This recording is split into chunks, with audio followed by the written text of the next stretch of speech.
Eu só queria passar uma informação para os nossos ouvintes e internautas. O presidente eleito Jair Bolsonaro postou agora há pouco no Twitter, fez mais um anúncio. Indicou para o cargo de ministro da Defesa ao general de Exército Fernando Azevedo e Silva. Jair Bolsonaro confirmou a indicação, como nós já destacamos, por meio do Twitter. Logo depois de chegar a Brasília, o presidente pousou na manhã de hoje na base aérea para uma nova rodada de conversas com autoridades. Portanto, professor Vila, o futuro ministro da Defesa, general de Exército Fernando Azevedo e Silva. Tem de ser um general de 4 estrelas, um general de Exército, portanto, né? Você tem general de 2, 3, 4, de brigada, divisão e general de Exército e tal. Atualmente, quem exerce essa função também é um general, né? Os primeiros ocupantes da pasta foram civis, desde quando foi criado na gestão Fernando Henrique Cardoso. O primeiro foi um incapaz chamado Elcio Álvares, de uma incapacidade absoluta tal. Começou mal o Ministério da Defesa, porque Elcio Álvares não tinha a mínima capacidade para o exercício dessa função. Passou um monte de gente por lá, até o José Alencar, vice-presidente, isso já no governo Lula, né? Mas agora houve a opção por manter um militar no Ministério da Defesa. Chegou-se a aventar em certo momento a possibilidade de colocar um oficial da Marinha, né? Um almirante e tal.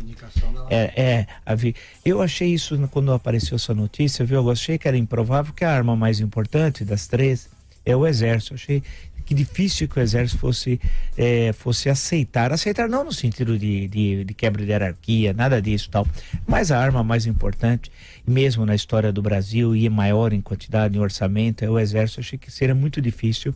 E também um nome civil, qual para o Ministério da Defesa? Que nome civil poderia ser mais adequado? Não encontro. Agora vamos ver, falta nomear os comandantes, como é que vai ser o comandante do Exército, da Marinha, da Aeronáutica, né? A criação do Ministério da Defesa, só para concluir, vale destacar, e nesse sentido ela foi um avanço, porque o Brasil chegou a ter, em certo momento, no governo Figueiredo, 6 ministérios militares, 6, e foi crescendo. Inicialmente era Exército, Marinha e Aeronáutica.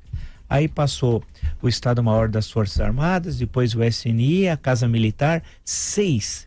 Então, isso resumiu-se hoje a ter o Ministério da Defesa, mantém-se os comandos, né?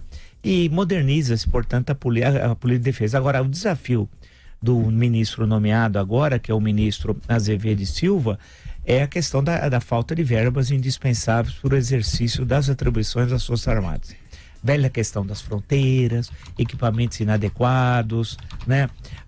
Esse é um problema que ele vai ter, é um desafio que vai ter de encontrar verbas em algum lugar, né? Nós tivemos problemas recentes que muitas vezes o recruta era dispensado porque não havia dinheiro, recurso sequer para pagar a alimentação dos recrutas, equipamento para algumas áreas ele está absolutamente defasado, e o Brasil precisa ter uma política de defesa. Isso não é jogar dinheiro fora. Uma época o Lula dizia assim, né? Ao invés de construir um quartel, construa uma escola. Isso é balela. Você pode construir um quartel ou uma escola. Uma coisa não significa que você não tenha outra. E é indispensável ter uma política de defesa e especialmente de proteção das nossas fronteiras. Isso bate na segurança pública, no tráfico de drogas, no contrabando, etc. Principalmente em se tratando de um país com fronteiras secas tão extensas, né? Quer dizer, você não tem nenhum acidente geográfico que separe o Brasil da Venezuela, da Colômbia. Eles pegam e elegem um pico e diz que metade do pico para lá e do outro país, sim, metade para cá. É um negócio precário para burrir.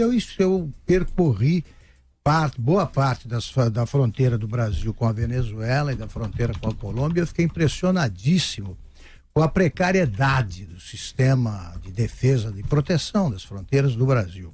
São destacamentos que têm 4, 5 oficiais, nem oficiais, tem um tenente, sargento ali, meia dúzia, e o resto são indígenas que ainda vão assimilando os costumes e hábitos dos brancos, que cantam o hino nacional e não sabem bem porque estão fazendo aquilo, são recrutados para completar o time de vôlei, porque os que não são indígenas não bastam para formar 2 times. O avião que recolhe, por exemplo, um soldado tem direito à folga, ele passa a cada mês, mês e meio, e às vezes ele está lotado e o soldado ele precisa esperar o cabo, ele espera mais um mês e meio para tirar fogo. É uma coisa impressionante a vida desse pessoal.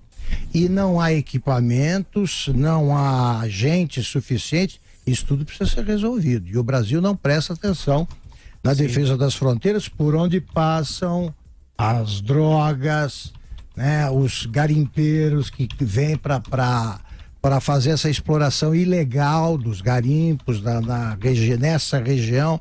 Ela é desprotegida, ela não, é uma zona de exclusão onde não há presença do Estado, descontada a presença do Exército.